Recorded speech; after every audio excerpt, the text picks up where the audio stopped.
You wake up at 3 a.m. Your mind is racing. You replay that conversation from yesterday.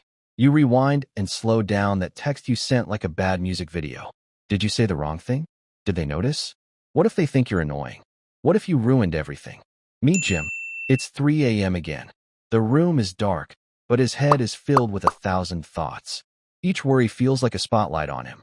He thinks about every little thing he did all week, and now each one weighs heavily on him. He pulls the covers up and down.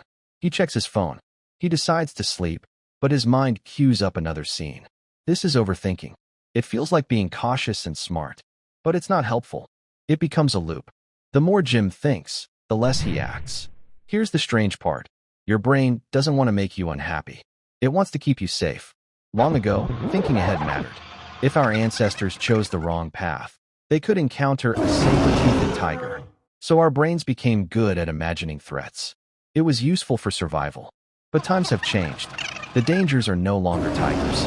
They're texts, decisions, and the fear of being judged. Your brain hasn't caught up. So it does what it knows best. It imagines the worst over and over again. It focuses on stories, patterns, and outcomes. It fills in gaps with narratives that make sense, even if they are harsh. A pause in a reply becomes proof of negativity. A laugh turns into sarcasm. Your brain creates a drama where you play the fool. Overthinking is mainly about uncertainty. Our minds dislike not knowing. They prefer a terrible answer to an empty space. So even when the truth is just nothing, your brain stirs up drama. It's easier to rehearse a million bad endings than to sit with the silence of uncertainty. Then there's the desire for perfection. Jim wants everything to be perfect, so he thinks and plans and thinks some more. He polishes emails until they lose life. He waits to send a message until the right moment slips away.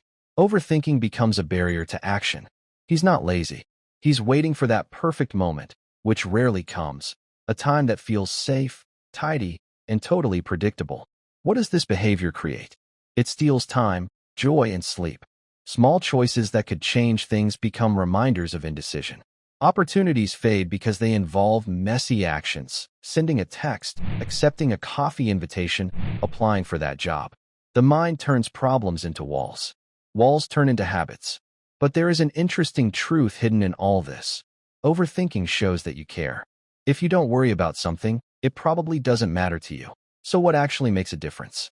Not a big plan, not a pep talk, just a small action that disrupts the